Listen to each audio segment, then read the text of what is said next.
donc maa ngi leen di jaajëfal di leen remercier ci seen teewaay bi ci siège u Sénégal 2035 bu nekk fii ci boulevard Dial Diop en face cinéma El Mansour donc di rafetlu seen teewaay pour ñëw nemmeeku ma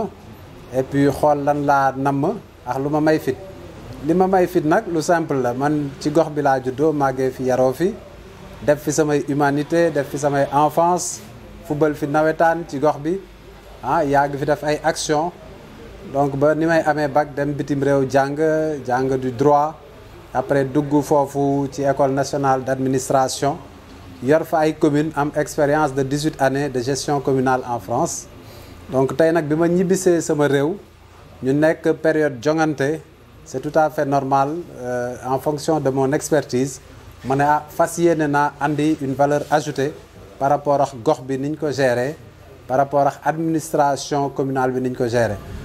du question am fit question lucidité la et puis vraiment bëgg tamit yokk xale yi yokk askan wi changer le cadre de vie te loolu ñi ma ko àndal macha allah xarañ nañ ci am nañ ci expérience moo tax ñu ne daal ce sera notre contribution notre participation ce legs générationnel boo xam ne bëgg nañ ko andi tegal ko ndaw yi. programme bi ci tënk xam naa suñ ko fi naree tasaare day jël temps bu bari d'ailleurs mi ngi circuler ci réseaux sociaux yi am naa aussi site internet www.bounakante2022.com soo demee di nga fa fekk programme bi di nga fa fekk activités yi ñuy mener tous les jours donc programme bi ci ay axes lañ ko teg. donc axe bu njëkk bi mooy sécurité bi parce que bi ñu defee diagnostic de l'existant gis nañ ne sécurité bi ci quartier bi ci gox bi vraiment mooy priorité numéro 1 parce que fépp fu ñuy dem à travers les visites de proximité ñun ñaa ngi jooy sécurité bi parce que le sentiment d'insécurité dafa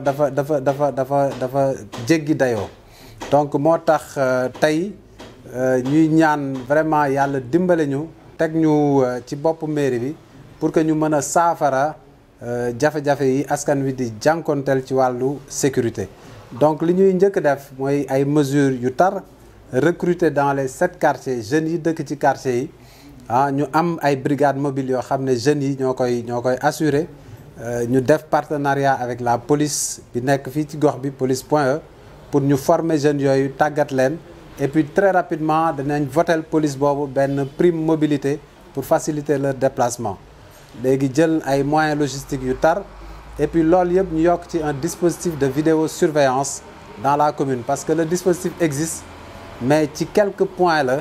au niveau de la commune lu tolloo 4-5 points te loolu doyul donc ñun li ñu bëgg mooy def un maillage complet au niveau dispositif vidéosurveillance nga xam ne non seulement dinañ enregistrer dinañ filmer dinañ enregistrer et su dee am na ay njombe ñu mën a jël enregistrement yooyu xool ko teg loxo ñi def ñaawteef yooyu donc loolu ñu ngi ciy waxtaan ak waa police je pense que aussi am nañ ay partenaires yu nekk bitim réew nan ñu ci jàppale et puis commune bi comme ni ma koy faral di wax 70% des ambassades ñu ngi ci commune bi am na ay partenariats yu ñu commencé tënk teg ko avec les ambassades qui sont basées sur la commune et puis incha allah sunu slogan au niveau de la sécurité c'est 100 jeunes 100 jours pour régler la sécurité dans ce quartier-là et puis nag xool nu ñuy lëkkaloog état bi pour renforcer le dispositif d'éclairage public parce que fu insécurité bari rek xamal ne éclairage bi doyul donc dinañ ko réhabiliter avec le concours de l'État pour que ñu am un réseau performant nga xam ne koñ yëpp dinañ tàkk leer donc kooku wàllu sécurité bi la wàllu employabilité des jeunes comme ni ma koy waxee rek toujours c'est une commune sunu commune bi c'est un diamant brut à polir maanaam on a un tissu dense au niveau économique parce que toutes les ambassades toutes les entreprises du Sénégal sont logées dans cette commune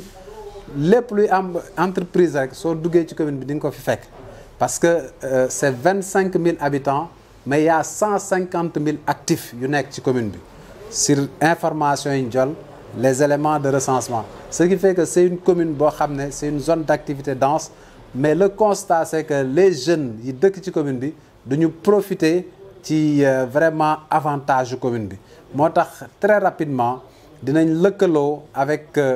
tout ce qui est tissu économique dem à la rencontre des chefs d'entreprise waxtaan ak ñoom xool naka la ñuy tegee benn passerelle entre l'institution municipale et puis le milieu professionnel entreprise, avec bien sûr des incitations fiscales pour leur permettre de recruter des jeunes à compétences égales. Parce que soo xoolee littoral bi yëpp suñu commune la Terrou bi Sea Plaza Radisson université le centre hospitalier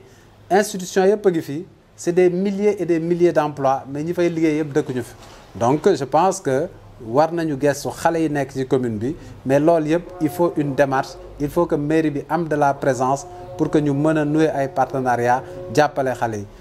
RSE bi ñu ngi ciy waxtaan ak entreprise yi te je pense que loolu lu am solo la parce que man fi ma nekk au niveau de la caisse de dépôt et consignation au niveau RSE man maa ko yore te xam naa li mu mën a jër ci gox. ñu ngi dimbale sax ay communes yu mel ni Kagnabon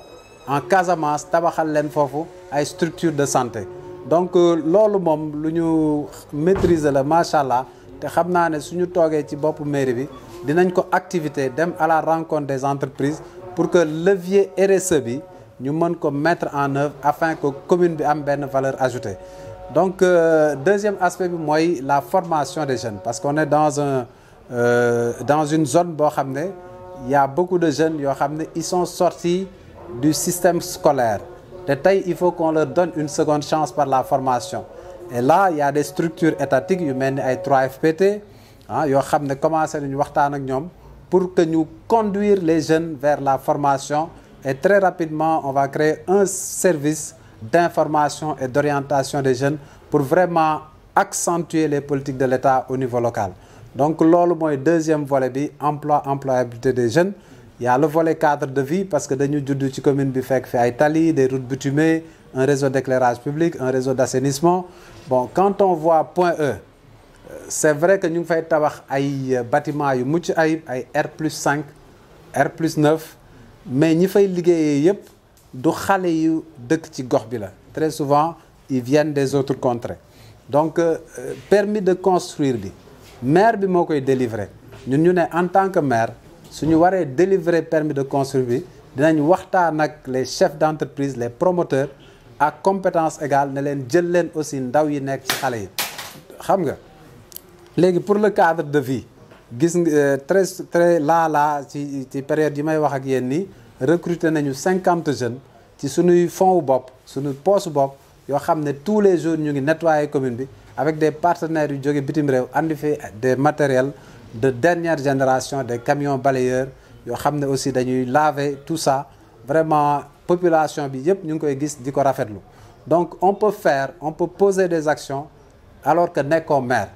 Donc réseau d'assainissement bi muy compétence état dinañ xool aussi naka la ñuy def pour améliorer le réseau d'assainissement parce que Point E bi ñu nekk ni actuellement day taa te loolu du yoon.